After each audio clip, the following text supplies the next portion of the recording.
Hi, everybody. This is Silvio Canto in Dallas, Texas on Thursday, July the 19th, and welcome to our video commentary.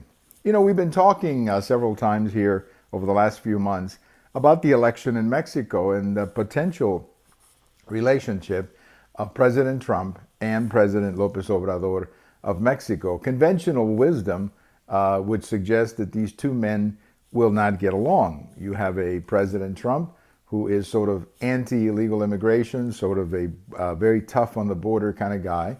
And then you have in Lopez-Obrador a man who ran a very populist, some would say leftist campaign. So on paper, it would seem as if these two men would not be able to get along. But since the election, Lopez-Obrador has taken what appears to be a more moderate tone. And just recently, I think it was one of President Trump's son-in-law took a trip to Mexico and met with the incoming government. And there's an article today over at Pan Am Post. Pan Am Post is one of my favorite Latin American websites, great website, very interesting articles every day. I would recommend that you subscribe to it. You get every day the new articles that they publish. And they have one today by a gentleman named David Unsworth. I'm going to try to get a hold of him and see if we could have him on the podcast sometime soon. But he's laying down a very interesting idea of how Mexico and the United States could actually work together.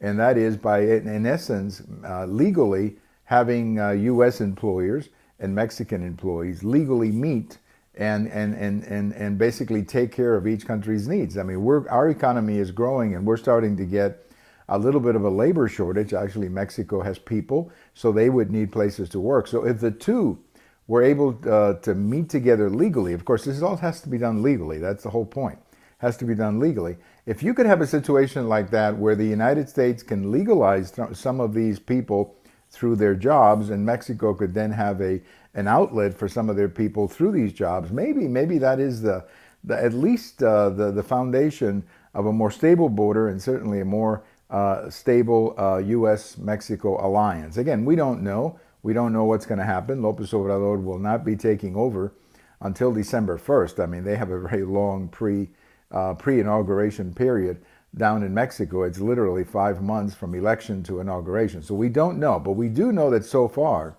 the president-elect in Mexico is sending some signals of moderation.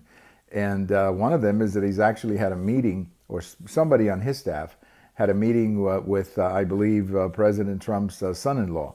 I can't think of his name right now. I think Jared is his name. He's married to Ivanka. And they had a meeting down in Mexico City.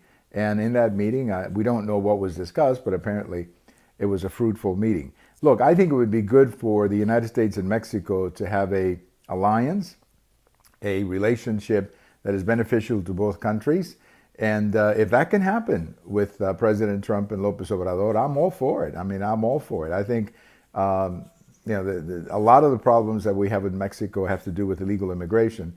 And if you can get Mexico to cooperate with that, and one of the best ways for Mexico to cooperate with that is for Mexico to shut down any kind of traffic to the United States coming down from Central America. They have historically done that, but recently they have not. But if you can just go back to the days when Mexico had a very tough immigration policy as far as people going through Mexico to come to the United States, I think that would also be helpful. So I think there's the chemistry perhaps here for a fruitful relationship between Mexico and the United States. We're not going to know, of course, for a while, but at least so far, the signals that we're getting on both countries seem to be good signals. Thank you for watching. We have all of these over at YouTube, at Twitter, and at my blog. And if July 19th is your birthday, happy birthday and have a nice day.